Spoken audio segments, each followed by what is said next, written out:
اللہ सुब्हानहू तआला सूरह अल-मारिज में फरमाते हैं इन्नल इंसाना खुलिका हलुआ इज़ा मस्सहु शर्रु जज़ुआ व इज़ा मस्सहुल खैरु मनुआ, कि बेशक इंसान को एंग्शियस पैदा किया गया है, जल्दबाज पैदा किया गया, पैनिक हो जाता है जब इस पर कोई मुसीबत आए, बहुत ज़्यादा परेशान हो जाता है। और इसी परेशानी और एक ख़ास खौफ का नाम है एंग्जाइटी, जो आजकल बहुत लोगों को होती है।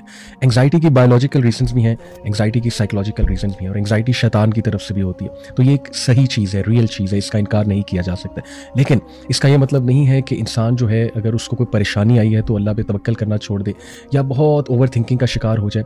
हमें अपने नफ्स के खिलाफ भी जिहाद करनी चाहिए और शैतान के खिलाफ भी जिहाद करनी चाहिए, और उसका रिवॉर्ड है बाकायदा। बाकी देखिए, मैं आपको एक कोट सुनाता हूँ बहुत ही मोटिवेशनल, कि परेशान होना फितरी है लेकिन परेशान रहना ये फितरी नहीं है।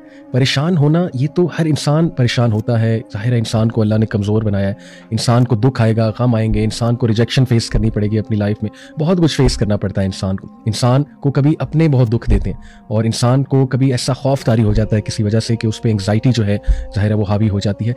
लेकिन इसका हरगिज़ ये मतलब नहीं है कि हर वक्त उस एंग्जाइटी में रहा जाए। क्यों? क्योंकि अगर एक बंदा एंग्जाइटी को अपने ऊपर सवार कर लेता है और अगर एक बंदा परेशानी को सवार अपने ऊपर कर लेता है तो ये बेसिकली तवक्कल में कमी है।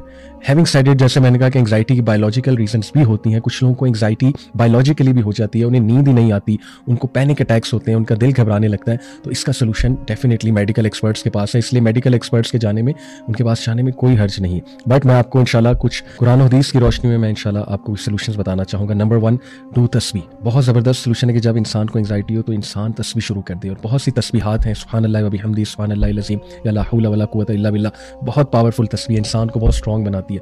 या कोई और तस्बीह, इस्तिग़फ़ार की तस्बीह जो है वो शुरू कर दे, और ज़ाहिर है उसकी टेंशन भी डाइवर्ट होगी जब वो उंगलियों पे तस्बीह करेगा या तस्बीह पकड़ के करेगा। नंबर 2, टॉक टू अल्लाह अबाउट योर फ्रस्ट्रेशंस। अल्लाह से बात करें, अल्लाह के सामने अपनी परेशानी रखें, खुल जाएं, रोएं अल्लाह सुब्हानहू व तआला के सामने और दिल खोल कर अल्लाह को बयान करें, और फ़ौरन करें, जैसी परेशानी आई है फ़ौरन करें अल्लाह से, और ये आपको एंग्जाइटी से बचाएगी चीज़। नंबर 3, कुरान मजीद की तिलावत। बेशक कुरान मजीद परेशानियों से बचाता है, बेशक कुरान मजीद रोशनी है, इंसान को अंधेरों से निकाल कर रोशनी की तरफ लाता है। नंबर 4, प्रे सुन्ना और नवाफिल प्रेयर, क्योंकि अल्लाह ने यही जो आयत मैंने आपको सुनाई इसमें कहा कि इल्लल मुसल्लीन, सिवाय उनके जो नमाज पढ़ते हैं। तो नमाज से एंग्जाइटी जो है वो कम होती है। कोशिश करें नमाज को बहुत खुशू हुजूर बहुत अच्छे तरीके से पढ़ें। नंबर 5, विजिट समवन सिक, किसी बीमार की तीमारदारी करें, इंशाल्लाह आप अपनी एंग्जाइटी को भूल जाएंगे जब आप देखेंगे अल्लाह ने मुझे सेहत दी हुई है, कितनी नेमतें दी हुई है। नंबर 6, प्रैक्टिस डीप ब्रीथिंग को प्रैक्टिस करें, और ये बायोलॉजिकल एक सोल्यूशन है। Number 7, do something nice for somebody, किसी के लिए कुछ बहुत अच्छा करें, इंशाल्लाह आप देखेंगे आपको अच्छा फील होगा, आपके अच्छे केमिकल्स रिलीज होंगे और एंग्जाइटी कम होगी।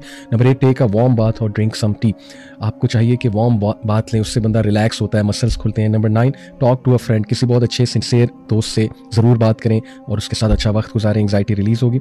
And number 10, make a list of blessings, अपनी ब्लेसिंग्स की लिस्ट बनाएं, उन पर गौर करें, अल्लाह का बहुत शुक्र करें।